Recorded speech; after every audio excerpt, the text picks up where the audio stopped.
자, 안녕하세요.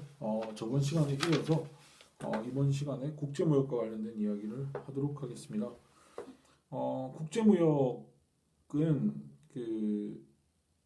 아까 이야기했듯이 결론적으로 자유무역이 좋다라고 하는 걸 이야기를 하는 것이거든요. 그래서 각각의 경우에 있어서 수출국일 때 또는 수입국일 때 우리가 이제 수출 수입을 하기 이전에 비해서 수출 수입을 한 이후에 어떻게 효율성이 증진이 되는지와 관련된 이야기를 총잉여라고 하는 개념을 가지고 이야기를 해보도록 하겠습니다. 네. 일단 수출국일 때 우리가 이제 수출국일 경우에 한번 이야기를 해보도록 하죠. 그래서 이것도 이제 수요 공급 곡선을 그리면 Q 제로 P가 되고 이게 이제 국내 공급 곡선이에요. 그 다음에 이게 국내 수요입니다. 네. 그리고 가격은 거기서 결정되죠. 국내 가격은 여기서 결정될 겁니다. 근데 국내 수출국인 경우에는 국내 가격보다 국제 가격이 더 높다 그랬죠. 그래서 더 높은 가격에서 국제 가격이 결정될 겁니다. 이 국제 가격과 관련해서 이렇게 이제 수평선으로 국제 가격을 표시를 한 거는 우리나라가 몇 개를 생산을 해서 거래를 하든 간에 국제 가격은 변함이 없다는 걸 의미하는 거예요. 네, 이렇게 수평선으로 그린 이유는 우리나라가 몇 개를 생산을 하든 국제 가격에 전혀 영향을 미치지 못한다는 겁니다. 이거는 우리가 소국이라고 가정을 하는 거예요. 소국이라고 가정을 하는 겁니다. 소국이 뭐냐면 전체 국제 시장에서 우리나라의 시장 시어가 매우 작기 때문에 국제 시장에서 우리가 국제 가격에 영향력을 미칠 수 있는 입장이 아니라는 겁니다. 소국이라는 가정은. 그래서 우리가 몇 개를 생산하든 국제 가격에 영향을 미칠 만큼 큰 나라가 아니다라고 하는 가정을 하는 겁니다. 예컨대 우리가 뭐 국제 시장에서 뭐 자동차가 1000대 지금 거래되고 있는데 우리나라 그 1000대 중에 국제 시장에서 수출하는 비중이 예컨대 한뭐 두 대 내지 세 대다, 네 대다, 다섯 개다, 뭐 1% 정도 시장 쉐어밖에 안 된다, 1%안 된다. 그러면은 우리가 뭐 20대, 뭐 10대, 20대를 생산을 해봐야 뭐 전혀 가격에 영향을 미치지 못하겠죠. 그런 소국이다라고 생각을 하는 겁니다. 네, 소국이라고 하는 가정을 해야 좀 분석이 편하기 때문에 소국 가정을 하는 거예요. 하고 이제 분석을 하는 겁니다. 이렇게 되면은 원래는 지금 요 국내 가격 하에서는 수요와 공급이 일치하는 상황이었는데 이 국제 가격이 형성이 돼 버리면 요만큼 이 국내 수요량이죠. 양이고 이 국제 가격이 적용이 되면 요만큼이 국내 공급량이 됩니다. 국내 공급량이 돼서 결국 공급이 수요보다 많은 초과 공급 상태가 되죠. 근데 요 초과 공급만큼을 어떻게 한다? 요걸 수출하는 겁니다. 이게 수출 물량이 되는 겁니다. 네.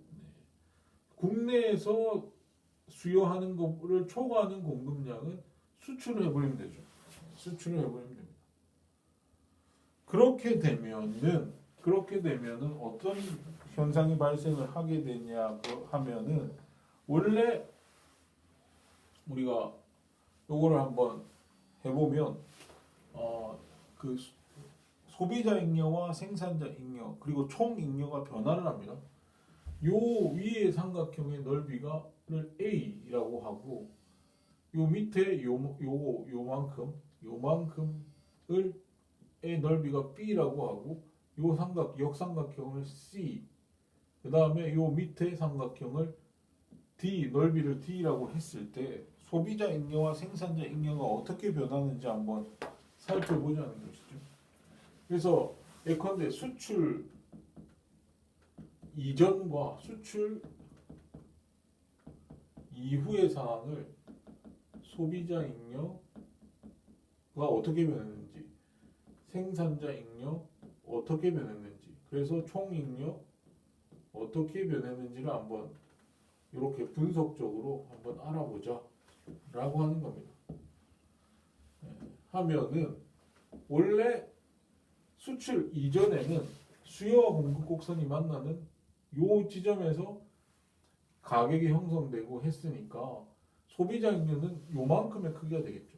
요만큼, 요 위의 삼각형의 크기만큼이 수출 이전의 소비자 잉여니까 A 플러스 B만큼의 넓이가 소비자 잉여였을 텐데 수출 이후에는 어떻게 됐냐면 가격이 올라갔죠. 가격이 올라가니까 소비자 잉여는 줄어들었습니다. 요 가격과 수요 곡선 사이의 넓이, 요 넓이만큼, 즉 A만큼이 소비자 잉여입니다. 그래서 소비자 잉여는 줄었어요. 가격이 올라가는 거라. 국제 가격이 적용돼서 국내 가격보다 국제 가격이 높은 수준이니까 소비자 잉여는 줄었어요. 근데 생산자 잉여 같은 경우에는 원래 생산자 잉여는 D였죠. D만큼. 요만큼이 생산자 잉여의 크기였는데 이제는 수출을 하니까 국내 공급량이 요만큼이에요. 요만큼이고 요까지 거래를 하고 가격은 요 국제 가격이고 그 다음에 공급 곡선이 여기니까 요 국내 공급량 크기까지 요 가격과 공급 곡선 사이에 요만큼의 넓이가 바로 요만큼의 이게 생산자 잉여가 되죠. 그러면은 그 원래는 D였는데 B 플러스 C 플러스 D만큼이 수출 이후의 생산자 잉여가 되는 것입니다. 그럼 총 잉여는 어떻게 되느냐? 이거 소비자 잉여, 생산자 잉여 더하면 A 플러스 B 플러스 D였는데 원래는 수출 이후에는 총 잉여 A 플러스 B 플러스 C 플러스 D가 된다. 그러니까 수출 함으로 인해서 총 잉여가 D만큼 커진 거죠. C만큼 커진 거죠. 근데 C가 이거죠. 요 크기, 요 빗금친 요 크기만큼 총 잉여가 커졌다. 요게 총 잉여의 증가분입니다. 증가분. 즉, 총 잉여가 증가를 했으니까 수출을 하는 게 수출 이전보다 훨씬 효율성이 더 커진 것이다 라고 보시면 되는 것입니다. 네. 그리고 국내 공급량이 늘어나서 생산이 늘고 그 다음에 생산이 늘었으니까 고용이 더 많이 사람들의 일자리가 더 많아졌겠죠. 그러니까 우리나라의 생산량이 훨씬 더 많아지고 하면서 일자리도 많아지고 수출 기업들이 많이 생성이 되면서 결국 우리나라가 더 잘 살게 더 효율적으로 발전을 하게 되고 더 잘 살게 만든 요인이 바로 저 수출입니다.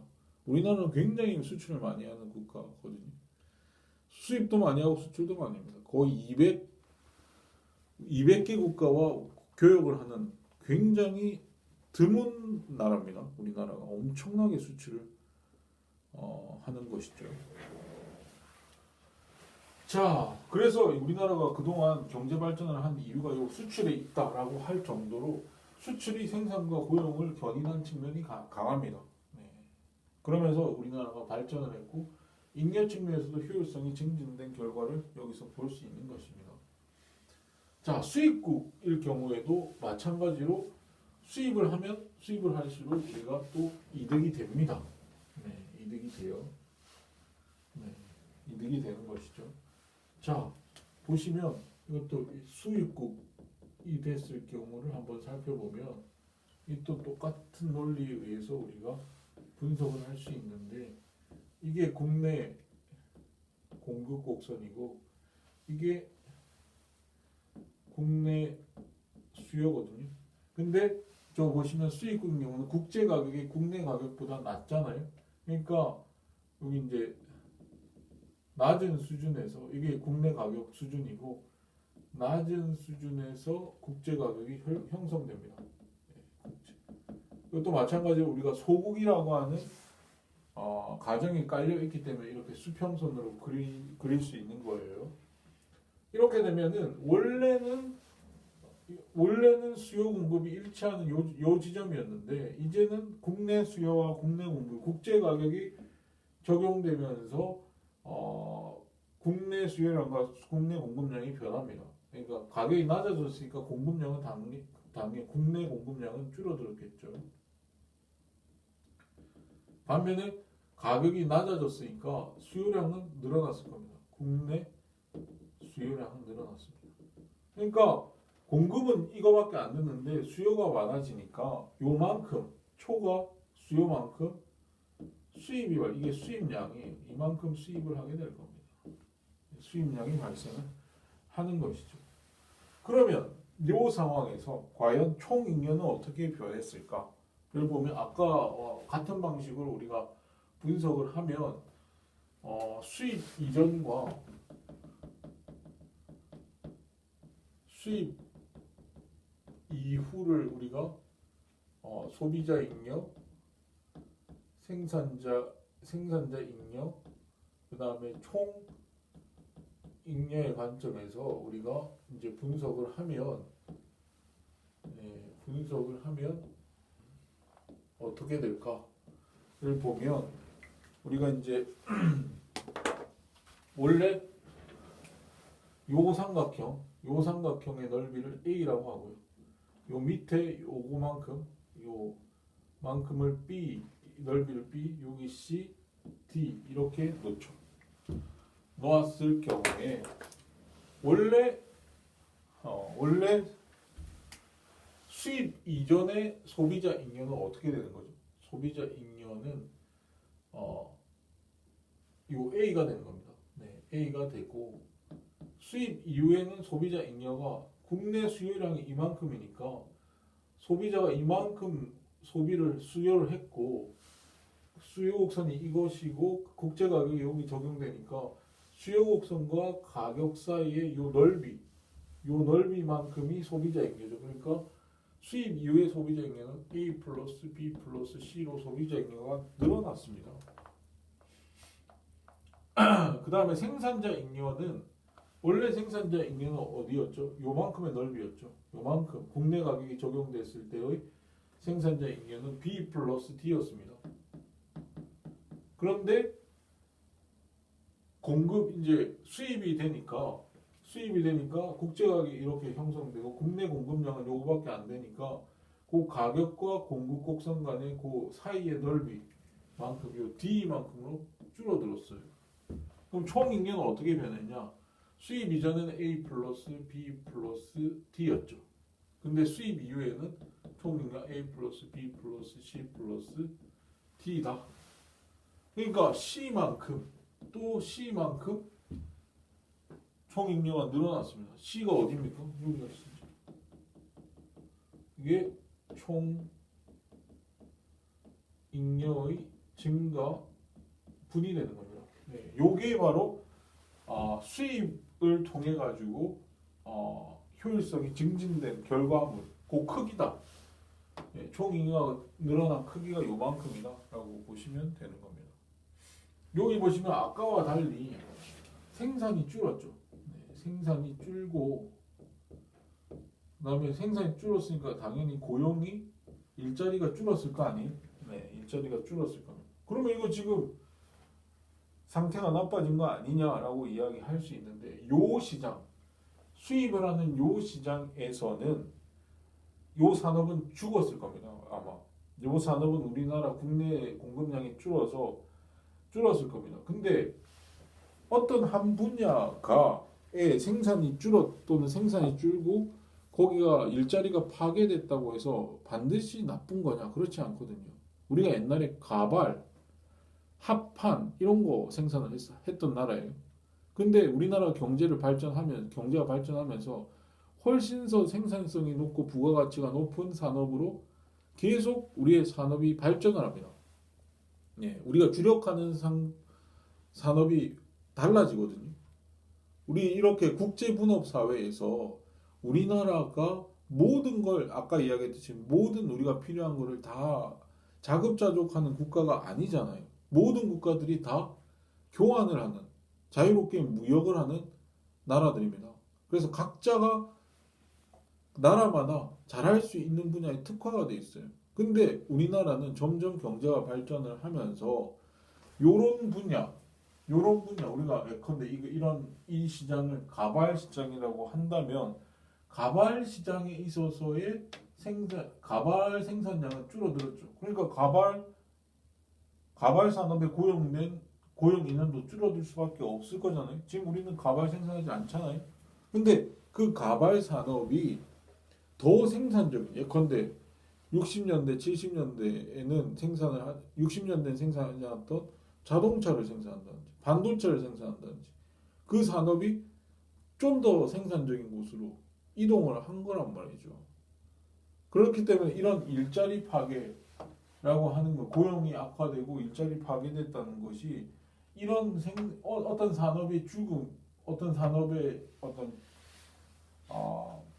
그 퇴조가 다른 산업 더 생산적인 부분으로 이전을 했다면 그거는 더 좋은 겁니다. 경제가 발전하는 짐을 하는 것이죠. 그렇기 때문에 우리가 기회비용이 점점 산업이 우리가 경제가 발전을 하면서 가발 산업 같은 경우에는 뭐 베트남이나 중국 같은 나라들이 만들고 우리는 더 부가가치가 높은 자동차 산업이나 반도체 집중하는 게 낫겠죠. 그건 경제가 발전하는 겁니다. 그래서 반드시 생산과 고용이 줄어들었다고 어느 한 분야에 줄어들었다고 해서 그것이 반드시 우리나라한테 더 낮은 그 만족도를 가지고 오는 것이 아니다라고 하는 겁니다. 오히려 가발이 필요하면 베트남에서 생산을 해서 수입을 해서 쓰는 게 훨씬 더 소비자 잉여가 크잖아요. 생산자 잉여는 줄었지만 소비자 잉여는 훨씬 커져서 우리가 총 잉여가 커진 거 아닙니까? 그래서 가발 같은 경우에는 베트남 사람들이 생산한 거를 수입해서 쓰는 게 훨씬 더 효율적이라는 겁니다. 그리고 이렇게 국제 가격이 원래는 이렇게 높았는데 우리 국내 가격이 국제 가격에 비해서 높았는데 이렇게 이제 수입이 활발하게 되면은 우리나라 기업들이 경쟁력을 더 제고시키게 됩니다. 즉 원래는 국내 가격이 국제 가격보다 높았는데 우리나라 기업들이 이런 개방된 국제 가격에 노출이 되게 되면 이 국제 가격보다 더 낮은 수준으로 생산을 하려고 노력을 하게 되거든요. 국제 경쟁력을 가지려 노력하게 되거든요. 그 대표적인 예가 우리나라 옛날에 가전제품, 세탁기나 뭐 냉장고 이런 거를 굉장히 못 만들었습니다. 굉장히 고장도 많이 나고 그랬는데 수입 자유화를 1990년대 수입 자유화를 하거든요. 자유화를 하면서 원래 우리나라가 국제 가격보다 국내 가격이 훨씬 높은 수준에 있었는데 경쟁력을 강화시켜서 국제 가격보다 낮은 수준으로 뭐 세탁기나 냉장고를 만들기 위해서 굉장히 노력을 기울여서 결국 우리나라가 수출국이 됐습니다. 옛날에 그때 90년대만 하더라도 일본이나 미국 같은 그야말로 가전제품을 잘 만드는 나라들이 수입을 해오니까 삼성이나 LG 같은 그런 가전제품을 만든 기업들이 굉장히 아우성을 많이 치고 못 살겠다고 그랬거든요. 근데 그 수입 자유화 바람이 불면서 경쟁력을 제고시키게 됐고 지금 우리나라는 전 세계적으로 가전제품을 잘 만드는 국가가 됐잖아요. LG나 삼성전자 같은 기업들이 훨씬 더 뭐 미국에 가서도 우리 미국이나 일본을 지금 앞서고 있잖아요. 그래서 이렇게 수입을 개방을 하면서 국제 시장에 노출이 됐을 경우에는 더 경쟁력을 강화시켜서 우리가 국제 가격보다 국내 가격이 낮은 수준으로 형성이 되게 되고 오히려 수출국이 되는 경우도 있다는 것이죠. 자, 그런 여러 가지 상황을 생각해 주는 것이 좋다라고 보시면 됩니다. 그 다음에 요거는 수입국이면서 자유무역을 했을 경우 방금 설명한 거는 근데 보호무역을 하면 어떻게 되느냐? 보호무역을 했을 경우랑 자유무역을 수입국인 경우에 보호무역을 했을 경우랑 자유무역을 했을 경우 두 개를 비교하면 어떻게 되느냐? 관련된 이야기를 한번 해보자는 것이죠. 해보면 이렇습니다. 다시 이제 그리게 되면 다시 수입국인데 그게 자유무역일 경우와 보호무역일 경우, 특히 이제 관세를 부과했을 경우에 한번 이야기를 해보죠. 자, 이렇게 돼 있습니다. Q 제로 P가 있고 요게 국내 공급, 요게 국내 수요죠. 그래서 원래 국제 가격이 낮았기 때문에 이렇게 형성이 됐다고 했잖아요. 이게 국제 가격이다. 근데 관세를 부과하게 되면 관세 부과한 만큼 가격이 상승하겠죠. 네. 관세를 부과한 만큼 가격이 상승해서 이렇게 될 겁니다. 관세를 부과하면 국제 가격이 이 가격 수준이 이렇게 올라갈 거예요. 올라가면서 어떻게 되느냐면 아까는 국내 그 관세 부과 이전에 국내 수요 국내 공급량은 이만큼이고 국내 수요량은 요만큼이었잖아요. 근데 관세를 부과하게 되면 국내 공급량은 관세 부과 이후에 국내 공급량은 이만큼이 되고 관세 부과 이후에 국내 수요량은 이만큼 됩니다. 그러니까 관세 부과 이후의 국내 공급량이고 관세 부과 이후의 국내 수요량이 되는 거죠. 요만큼이 수요량이 되는 겁니다. 그래서 결국에는 이게 수입량이 되는 거죠. 수입량이 줄어듭니다. 수입량이 줄어들어요. 원래는 수입량이 얼마였죠? 얼마만큼이었죠? 요만큼이 수입량이었는데 요만큼의 수입량으로 줄어들게 됩니다. 그렇게 되는 것이죠. 자, 그렇게 되면 우리가 한번 생각을 해보자는 것이죠. 그 관세를 부과하기 이전과 관세를 부과하기 한 이후에 어떤 것이 총익이 더 큰가를 한번 생각을 해보자는 것입니다. 그래서 여기 한번 요 표 말고 요 표 말고 표를 다시 그리면 표를 이렇게 관세 생산자 소비자익료 그 다음에 관세 수입이 있거든요. 정부가 거둬들인 관세 수입, 그 다음에 총익료 이렇게 나누고 그 다음에 관세 부과 이전과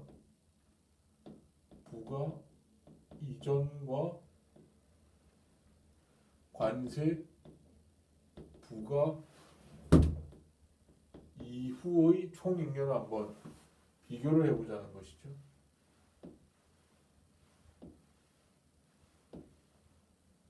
비교를 해봅시다. 네. 그러면은 요 크기를 요 영역을 A라고 하고 요 영역을 B, 요 영역을 C, 요 영역을 D, E, F, G 이렇게 설정을 하고 우리가 관세를 부과하기 이전에 소비자 익료는 어떻게 됩니까? 소비자 익료는 지금 소비자가 이만큼 소비를 하고 있었죠. 네. 이만큼 원래 관세 부과 이전에는 요만큼 소비를 하고 있었으니까 요까지에 있어서의 수요 곡선과 원래 국제 가격 관세 부과 이전은 가격이 이쪽으로 설정돼 있었으니까 요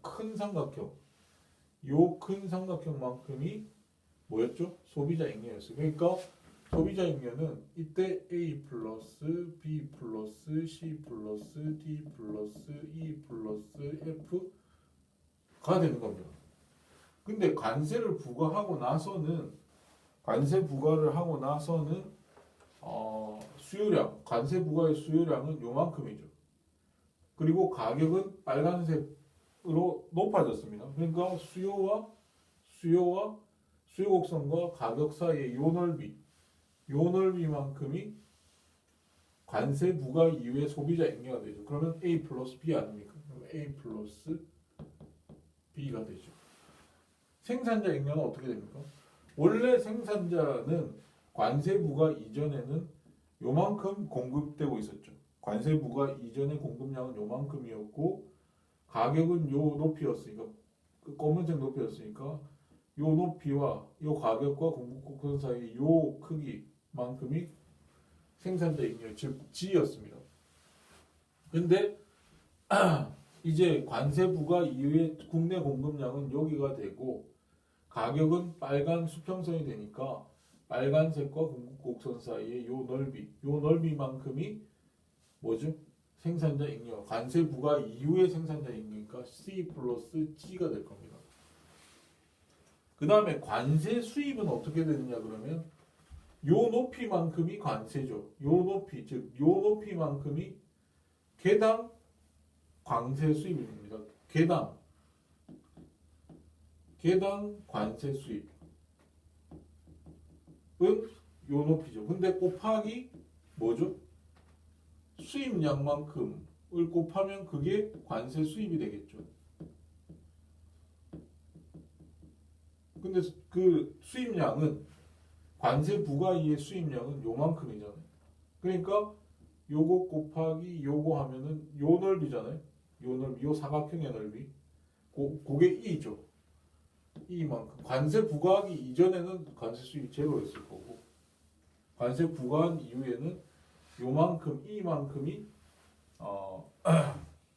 관세 수입이다. 그래서 총 잉여를 계산, 관세 수입까지 포함한 총 잉여를 계산하면 관세 부과 이전에는 총 잉여 A 플러스 B 플러스 C 플러스 D 플러스 E 플러스 F 플러스 G가 되죠. 근데 관세 부과 이후에 총 잉여는 A 플러스 B 플러스 C 플러스 E 플러스 G가 됩니다.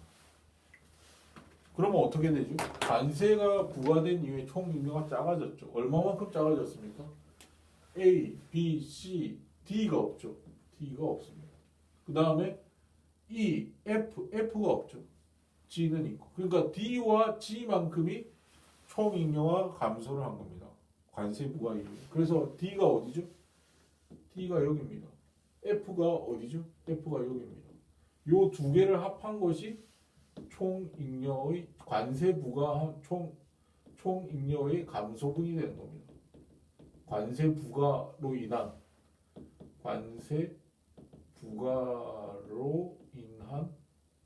총 잉여의 감소, 즉 총 잉여가 줄어들었어요. 그러니까 자유무역을 할 때에 비해서 보호무역을 하게 되면 효율성이 떨어진다는 겁니다. 비효율성이 발생한다라고 하는 결론이 이르게 되죠. 그래서 결국에는 그 관세를 부과하는 것이 별로 좋지 않다라고 하는 겁니다. 보호무역을 하는 건 좋지 않다. 수익 쿼터도 마찬가지. 그 수익 할당 또는 수익 쿼터라고 하는 것도 마찬가지입니다. 수익 쿼터라고 하는 것도 마찬가지인데 결론은 똑같습니다. 결론은 똑같아요. 수익 쿼터 이야기를 해보면 이것도 결론이 똑같은데 수익 쿼터의 경우는 예컨대 이겁니다. 대충 한번 살펴보면 Q, P, 제로 수익 쿼터라면 어떻게 드러나냐면 여기 이제 국내 공급 여기 이제 국내 수요잖아요. 그럼 이게 원래 이제 이게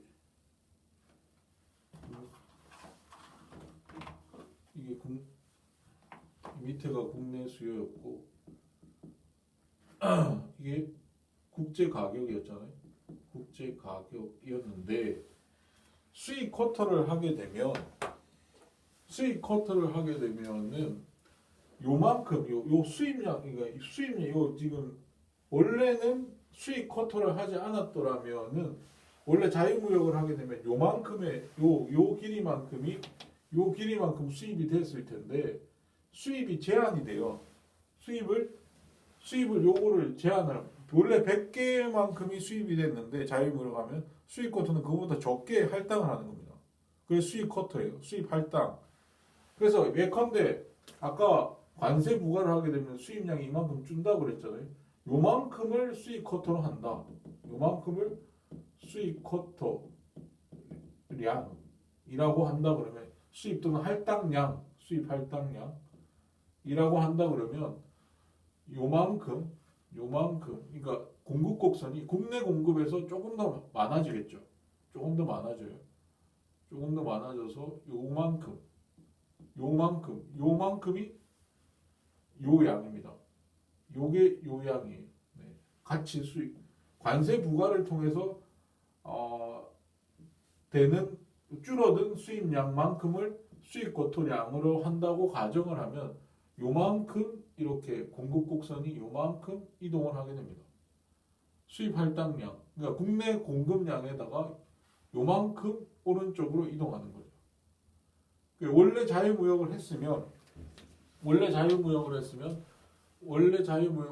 요만큼 수입이 됐을 텐데 그보다 적게 이제 수입 할당이 된 거죠. 요만큼 수입 할당이 된 겁니다. 그러면 어떻게 돼요? 그러면 어떻게 되냐? 그러면은 여기에서 가격이 결정될 겁니다. 여기에서 그러니까 수요 곡선과 공급 곡선이 만나는 요거만큼에서 새로운 공급 곡선이 국내 공급량이 설정이 된 거고 수요량과 공급량이 만나는 요 지점에서 가격이 형성이 될 거예요. 그렇게 형성된 가격은 지금 관세를 부과했을 때 형성된 가격하고 같을 겁니다. 네, 같게 돼요. 네, 같게 되고 결국에는 결론은 똑같이 나타나거든요. 네. 그래서 원래 이거를 방금 했듯이 요게 A, B, 요 B가 아니고 요걸 B라 그러고 요걸 C, D, E, F라고 한다면 수익 쿼터를 하기 이전에는 요 전체 넓이가 요 전체 넓이 요만큼의 전체 넓이가 소비자 잉여였겠죠. 소비자 잉여였을 텐데 이제 어떻게 되냐면은 수익 쿼터를 하게 되면 가격이 올라갔으니까 요만큼 요 파란색 요 삼각형만큼이 소비자 잉여가 될 거예요. 그래서 원래 소비자 잉여는 A 플러스 B 플러스 C 플러스 D 플러스 E였는데 A 플러스 B로 바뀐 거죠. 소비자 잉여는. 그러면 생산자 잉여는 어떻게 되느냐? 생산자 잉여는 생산자 잉여는 어떻게 되느냐? 생산자 잉여 원래는 요만큼이었겠죠. 네, 원래는 수입 할당하기 전에는 요만큼이었겠죠. F였겠죠. 네, F였을 텐데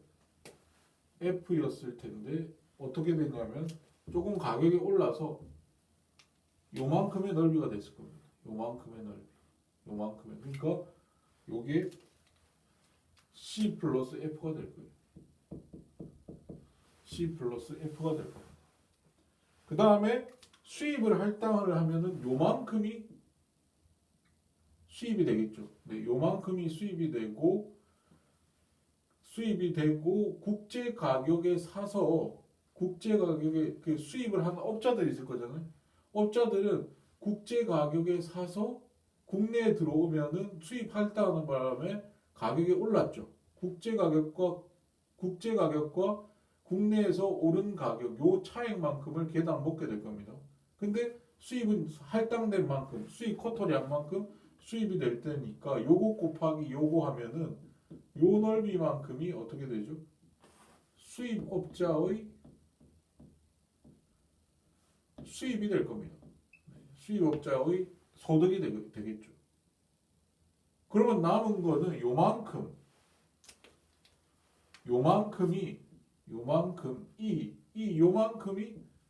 총잉여 감소분이 될 거예요. 누구도 가지지 않죠. 총잉여 감소분. 근데 요 총잉여 감소분은 요 크기랑 같아요. 그리고 요 수입업자의 수입은 관세 수입하고 같습니다. 정부의 관세 수입하고 같습니다. 그래서 수입을 할당을 하든 관세를 부과하든 결론은 같습니다. 단지 차이는 뭐냐면 총 잉여의 감소의 분의 크기도 같고 다 같은데 차이는 뭐냐면 관세 수입이 수입 할당을 하면 수입업자의 소득으로 변한다 라고 보시면 되는 것이죠. 자, 그래가지고 우리가 이제 보호무역이 자유무역에 비해서는 총잉여를 감소시키기 때문에 결국에는 비효율성이 발생한다라고 하는 이야기까지 했고요. 그러면 이렇게 원래 자유무역을 하는 것이 더 좋은데 왜 그러면 보호무역을 하려고 그러느냐라고 할 때 보호무역론자들의 논리가 있습니다. 그걸 이제 보호무역의 논리 또는 논거라고 할 수 있는데 이 논거들이 다 경제학자들에 의해서 반대 논거들이 있어요. 그 논리와 반대 논거에 대해서 우리가 한번 이야기를 해보자는 것이죠. 보시면 보호무역 그 자유무역을 하면 일자리가 상실된다는 겁니다. 아까 이야기했듯이 수입을 하게 되면 우리는 그 산업에 있어서 우리나라의 기업들 수입을 하게 되면 수입하기 이전에 비해서 우리나라 기업들이 그 수입품 때문에 시장 쉐어가 줄어들게 되죠. 그러면 그 산업에 있어서의 생산량이 줄어들게 되고 그 산업에 있어서의 고용량이 줄게 됩니다. 근데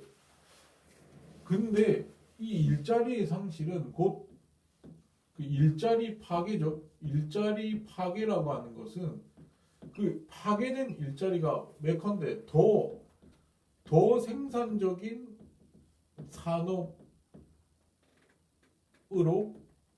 일자리가 이동한 것이라면 더 생산적인 산업으로 일자리가 이동한 것이라면 그건 더 좋은 거예요. 더 좋은 겁니다. 아까도 이야기했듯이 우리가 항상 가발 산업의 일자리가 줄었다고 해서 그 가발 산업만 볼 것이 아니라 그 잃어버린 일자리가 어디로 갔는지를 봐야 돼요. 더 좋은 자동차나 더 좋은 반도체를 만들고 있으면 그거는 우리나라가 발전한 증표입니다. 타자수가 항상 있을 수는 없잖아요. 키보드가 생겼는데 타자수 일자리는 없어져야 되는 거 아닙니까? 경제가 발전하면 발전할수록 일자리는 파괴됩니다. 또 다른 일자리가 생기기 때문이에요. 그래서 일자리의 상실이라고 하는 것은 일자리 파괴가 혁신에 의해서 다른 생산적인 산업으로 일자리가 이동했다면 그건 좋은 겁니다. 이거는 이미 낙후된 산업에서의 일자리 상실일 수도 있다는 거죠. 국가 안보 차원에서 보호무역을 옹호하는 논리가 있습니다. 국가 안보, 특히 이제 철강 산업 같은 경우에는 철강은 굉장한 기간 산업이죠. 그래서 무기를 만든다거나 할 때 철이라고 하는 건 반드시 필요하잖아요. 그래서 무기를 생산을 하려고 하는 사람들한테는 이 철강 산업이라고 하는 것이 굉장히 중요한. 만약에 그 나라가 그냥 철강 산업을 수입해서 쓴다 그러면은 정작 필요한 무기를 만들려고 할 때는 못 만들 수도 있지 않습니까? 수입을 다른 나라가 끊어버리고 한다면 그러면 이거는 굉장히 안보에 위협이 되는 것이 아니냐라고 우리가 이야기를 할 수가 있어요. 근데 사실은 이것도 가만히 살펴보면 이 국가 안보 이게 예컨대 철강 산업이다라고 했을 때 이것도 사실은 잘 살펴봐야 되는 게 뭐냐면 검은색으로 잘 살펴봐야 되는 게 뭐냐면 철강 공급업자랑 철강 수요자 입장이 다릅니다. 이렇게 국가 안보 차원에서 철강 산업은 보호무역을 해야 된다라고 하는 논리를 펴는 사람들은 철강 공급업자예요. 철강 생산자들이에요. 왜냐하면 철강 생산자들은 다른 나라로부터 철강이 들어오면 굉장히 괴롭잖아요. 자기들이 시장을 장악하지 못하잖아요. 수입품이 낮은 가격에 들어오게 되면. 근데 사실은 철강을 수요하는 예컨대 뭐 무기 제조업자랄지 또는 군 전문가들 같은 경우에는 다른 나라에서 더 싼 가격에 철강이 들어올 수 있다 그러면 좋은 거죠. 무기 제조업자, 군 전문가들은 훨씬 더 낮은 가격에 무기를 생산할 수 있기 때문입니다. 미국이 저렇게 미국이 엄청난 군사력을 가지고 있잖아요. 그 군사력이라고 하는 것이 미국의 엄청난 경제력과 국력에 기인한 것도 있지만 시장을 잘 활용하기 때문일 수도 있습니다. 철강을 뭐 온갖 곳에서 다 수입해서 쓰고 있거든요. 굉장히 그 무기를 제조할 때 시장적인 요소들을 많이 도입하고 있습니다. 그래서 미국의 군사력이 높아졌던 것도 사실이에요.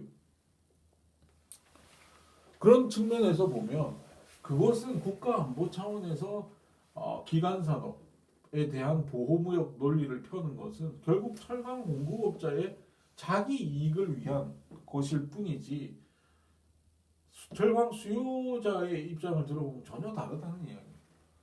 오히려 국가안보 차원에서라도 싼 가격에 무기가 제조되는 것이 더 좋을 수도 있는 것이죠. 그런 측면에서 우리가 반박할 수 있다라고 하는 겁니다. 유치산업 보호론이라고 하는 것도 굉장히 강력한 보호무역의 논리입니다. 유치산업 보호, 유치산업이라고 하는 것은 이제 막 걸음마를 뗀 그런 산업, 이제 막 어린 산업들이죠. 네, 이제 막 그 나라에서 이제 막 이제 태동한 그런 산업 같은 경우에는 그 다른 나라와 기업들이랑 경쟁을 해가지고 과연 살아남을 수 있겠느냐라고 하는 겁니다. 그런 측면에 있어서 그렇게 막 이제 일어서려고 하는 걸음마 단계에 있는 산업은 우리가 보호를 그 외부의 어떤 기업들로부터 보호를 해주는 게 좋지 않겠느냐라고 하는 이제 논리를 펼 수 있는 것이죠.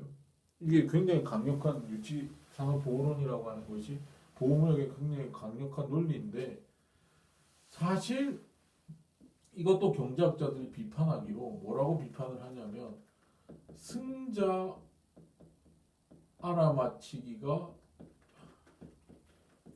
불가능하다는 겁니다. 그러니까 미래를 우리가 알 수 없잖아요. 미래를 알 수 없어요. 즉, 이 어떤 우리나라에서 막 이제 크고 있는 유치 산업이 이게 성공하리라는 보장이 없어요. 성공하리라는 보장이 없어요. 예컨대 우리나라가 뭐 70년대에 자동차 산업을 육성을 하기 위해서 막 보호무역을 한다라고 했을 때 지금이야 자동차 산업이 우리나라에 성공해서 그렇지만 미래에 그 자동차 산업이 성공할지 안 할지 어떻게 알겠습니까? 오히려 정부가 그런 유치 산업을 보호하기 위해서 뭐 보조금을 준다. 그런 산업에 종사하는 기업들한테 유치 산업 내 기업들한테 보조금을 준다. 그러면 훨씬 경쟁력이 떨어질 수도 있어요. 그냥 그 정부의 보조금에 안주하는 바람에 그 기업들이 오히려 경쟁력을 잃게 되고 그 보조금에 안주하게 되고 그래서 이것 때문에 승자가 아니라 패자가 될 수도 있다는 것이죠. 네, 패자가 될 수도 있습니다. 그래서 정부가 보기에 이 유치 산업이 육성이 될지 안 될지는 사실 정부가 판단할 수 없습니다. 기업들이 치열하게 시장에서 경쟁을 해서 누군가 경쟁력이 있는 기업들과 살아남는 과정에서 그가 승자가 되는 것이지 어떻게 미리 승자를 알 수 있겠느냐 이런 논리가 있는 것이죠. 그래서 정부 입장에선 유치 산업을 보호하기 위한 보호 조치를 보호무역을 할 게 아니라 뭐 다른 여러 가지 제도를 통해 가지고 승자를 알아맞혀 가지고 미리 알아서 그들한테 집중적으로 육성하기보다는 뭐 여러 가지 특허 제도를 마련한다든지 이런 대안들이 있죠. 그거는 특허 제도와 관련돼서는 뭐 다음에 이야기하게 되겠지만은 그런 이야기를 할 수 있다는 것이죠. 그러니까 승자 알아맞히가 불가능하다는 측면에서 유치산업보호론에 의해서 보호무역의 논거를 편다는 것은 그 근거가 빈약하다라고 보시면 되는 거죠. 불공정 거래라고 하는 거 있습니다. 불공정 거래와 관련해서 또 이제 보호무역의 논리를 펴는 게 있는데 이건 뭐냐면 나라마다 규제 환경이 다릅니다. 예컨대 A국이 있어요. 네, A국. 이거는 우리나라가 아니고 타국입니다. 타국인데 A국에서 B산업에 대해서 B산업을 지원하기 위해서 보조금을 준다고 해보죠. 네, 보조금을 준다. 근데 C국에서 이거 우리나라입니다. 자국인데 여기는 B산업에 대한 보조금이 없어요. 보조금이 없어요. 그러면 C국에 있는 B산업에 종사하는 기업들이 불만이 있을 거 아닙니까? 아니 A국은 B산업에 대해서 보조금을 주는 바람에 훨씬 더 가격 경쟁력을 가질 수 있었는데 우리는 보조금이 없는 바람에 A국에 대해서 경쟁력을 가질 수 없다라고 주장을 하면서 보호무역 논리를 펼 수 있잖아요. 즉 얘네들이 보조금을 주는 바람에 가격이 낮게 되고 그래서 우리나라로 이렇게 수입이 될 경우에는 이런 규제 환경의 차이 때문에 이 우리나라 자국 C국에 있는 기업들이 더 이상 경쟁이 되지 않는다. A국과 경쟁이 되지 않는다. 그래서 요게 뭐 관세를 부과하든 수입 할당을 하든 그걸 해달라라고 보호무역의 논리를 펼 수 있잖아요. C국의 기업들이 펼 수 있는 겁니다. 근데 사실 이것도 아까 국가안보 차원에서 우리가 이야기했던 거와 마찬가지로 사실 공급자와 B 산업에 대한 공급자와 수요자의 논리가 다릅니다. 입장이 다 이해관계가 달라요. 공급자는 당연히 보호무역을 주장할 겁니다. 왜냐하면 A국 우리나라는 보조금 주지 않는데 A국 보조금 줘가지고 쟤들이 가격이 낮아지는 바람에 우리나라에 들어오면은 얘네들의 그 B 산업에 관련된 상품, 재화 서비스가 들어오게 되면 당연히 우리가 경쟁에서 불리하기 때문에 관세든 뭐든 보호 무역을 해야 된다라고 주장을 하겠지만 수요자 입장에서는 싼 가격에 들어오는 거잖아요. A국의 정부가 B 산업에 해필이면 보조금을 주는 바람에 가격이 다운됐고 그러면은 C국에 이 상품이 수입이 되게 되면은 관세를 부과하지 않고 그냥 바로 스트레이트로 들어오게 되면은 수요자는 낮은 가격을 향유할 수 있게 되는 것이죠. 수요자 입장에서 훨씬 좋은 겁니다. 수요자 입장에서 오히려 고맙죠. A국이 우리나라 정부는 돈 한 푼 쓰지 않으면서 낮은 가격에 상품을 재화나 서비스를 향유할 수 있으니까 수요자 입장에서 훨씬 좋은 거죠. 또 이것도 그냥 공급자의 입장일 뿐이라는 거예요. 불공정 경쟁에 의한 뭐 이런 논리도 사실은 공급자의 입장을 수요자의 입장을 보면 훨씬 더 좋다 이겁니다. 그래서 이때도 보호무역의 논리가 맞지 않다라고 하는 거고 협상 전략 그러니까 어떤 협상의 전략으로서 보호무역을 이야기할 수 있는 거예요. 트럼프가 미중 무역 갈등이라고 하는 게 있잖아요. 중국을 위협합니다. 너희들 우리 말 듣지 않으면 우리가 너희들의 상품에 대해서 관세를 부과할 거야. 그러니 우리 말 잘 들어. 이렇게 협상의 하나의 조건으로서 협상의 전략으로서 위협을 가하게 됩니다. 위협. 보호무역을 할 거야 라고 하는 위협을 가하게 됩니다. 근데 이것도 사실은 별로 좋은 협상 전략이 아니에요. 왜냐하면 이 위협을 해서 만약에 이거를 실행을 하잖아요. 그러니까 보호무역을 할 거야 라고 하는 위협을 그대로 실행을 하게 되면 당연히 비효율이 발생하죠. 우리가 지금까지 보호무역이 비효율이 발생했다는 논거를 폈으니까 만약에 실행을 하지 않고 이거를 철회를 한다 그러면 그럼 그 국가의 권위는 떨어지겠죠. 이래나 저래나 좋지 않은 협상 전략입니다.